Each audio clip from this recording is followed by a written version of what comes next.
I love Lollipop Chainsaw, but I don't love this port on the Switch. Let's just get straight into this today and talk about it. So for those unfamiliar, Lollipop Chainsaw is an over-the-top, tongue-in-cheek zombie slasher where you play as Juliet Starling, a chainsaw-wielding cheerleader battling hordes of zombies on her 18th birthday. The story is just wild, as you can see, but Juliet's high school basically gets overrun and she has to save the world with help from her boyfriend's head. Yes, his decapitated head.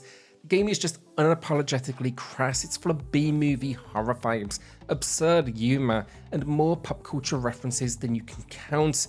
Now quickly, before we do get to the rest of the video as well, if you do enjoy this or it helps you out, do me a favor, subscribe. It supports the channel a huge amount.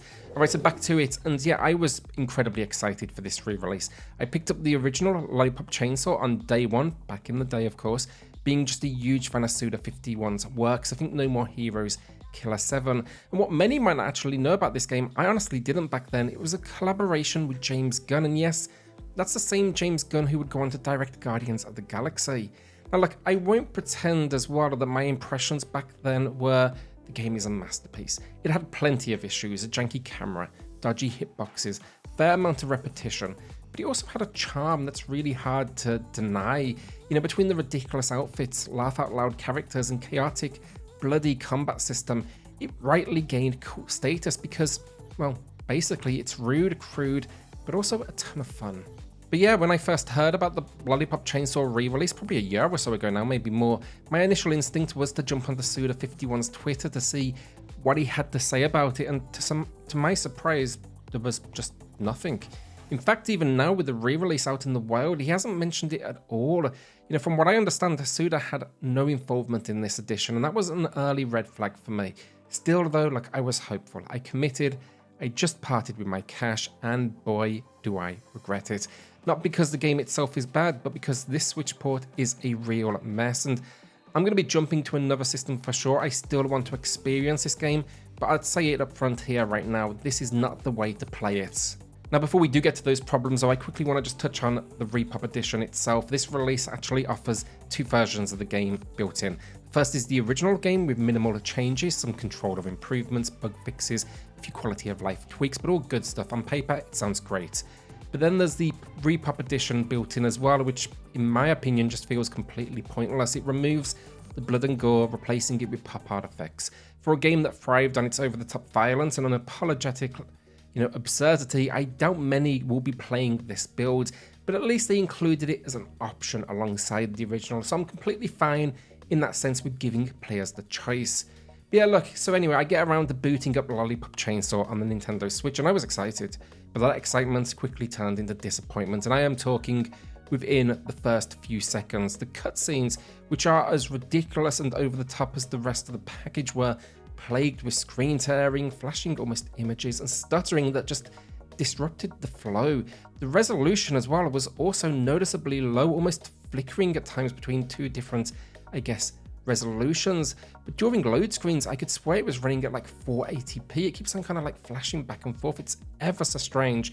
And yeah, really, really like low effort it seems when it comes to, something as simple as a still image that kind of populates while you are loading into that next location.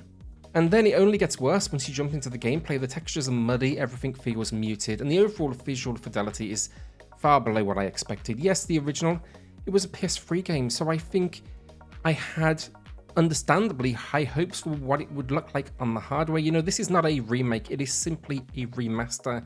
So yeah, I think many will go into this thinking it's going to run just fine, and that is not the case. It's just not what I expected at all. But at this point anyway, look, we're in the gameplay, and I thought, fine, let's just get to it and we'll have a good time, because as long as the gameplay feels good, everything is good, right? Well, within the next 5 minutes, I realized I just completely wasted my cash. The problem with the gameplay, it's not the janky camera angles or the somewhat simplistic hack and slash mechanics. I expected all of that. That was problems with the original. The real issue here is something that's becoming a regular occurrence with Switch ports, that is frame rate issues. And in Lollipop Chainsaw RePOP, the frame rate is just all over the place. So the first thing to note about that frame rate here is it's unlocked. And here's my usual statement in these situations. Why not just lock it at 30? At least then you'd have consistency.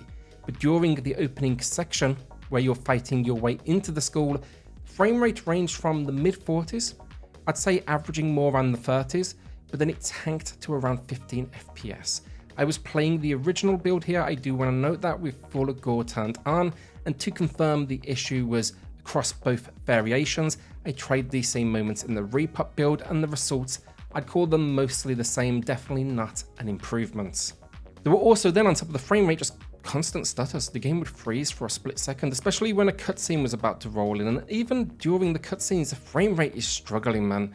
When the game's hitting around 30 FPS, it actually feels fine, but the spikes up and down create noticeable input lag, and when it's tanking to 20 or 25 FPS, it is rough, almost like playing, especially like that 13 section, it almost kind of comes off like stop motion, which is definitely not the words you want to hear when it comes to, you know, playing an experience. But these frame rate drops, they're not just an annoyance, they affect gameplay in a real way. I was taking hits I couldn't avoid because the game simply wasn't responsive enough. And with Lollipop Chainsaw not being an easy game on normal difficulty, this obviously made things far worse. The stuttering and quick freezes also led to missed inputs entirely, where the game simply didn't register my commands, a major problem when you're surrounded by enemies. And the more zombies that are on screen, the bigger the frame rate issues are, it appears, and you know, the further you get into this game, the more zombies are going to be, so it's not really looking promising as you move further into the game. That said though, like at this point, I did what I think every Switch owner has probably unfortunately been doing recently. I made excuses. I thought, this opening location is bigger than most of what's to come, so surely it's going to get better. So with that in mind, I jumped into the first story mission, which is mostly kind of corridor-based exploration. You know, you'd think that would be a little less demanding, but yeah, unfortunately, just not the case. And look, I would put it out there, I didn't see drops as low as 15 FPS again, I'll give it that much, but I was still hovering in the low 20s, the visuals were still muddy, and the freezes were very much present. Anytime, in fact, there were multiple zombies on screen, the game just couldn't cope, and those are the moments that are supposed to be the most intense. Even the boss fight, who kind of throws letters at you, that first like Rockstar one, it really was struggling to keep up. It's like it wasn't recognizing inputs, and the game was kind of lagging all over the shop.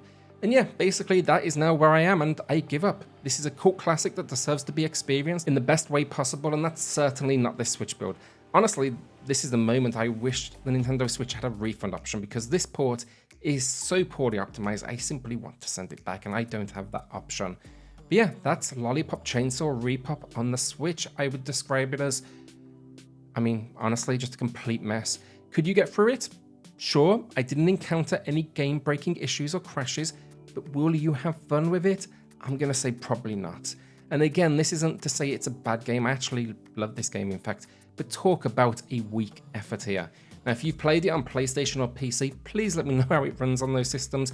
From what I've seen, it seems fine, but you could save me from wasting cash if you know there's an issue. And if you've been playing this Switch build, I'd love to hear from you. How are you finding it? Can you battle through the issues, or like me, is it just simply utter disappointment? But yeah, sorry to report such bad news. Never fun doing these sort of videos, but I'd rather get it out there, save people all of that 40 quid or $40. I think that's kind of the price point. It's a little on the expensive side in my opinion as well. Honestly, it's not the longest game in the world, maybe 5 or 6 hours, but that's doesn't matter at this point. Let's face it, the game for me, I don't even want to push past the first stage. So yeah, if you enjoyed the video, subscribe, and I'll see you on the next one. Cheers all.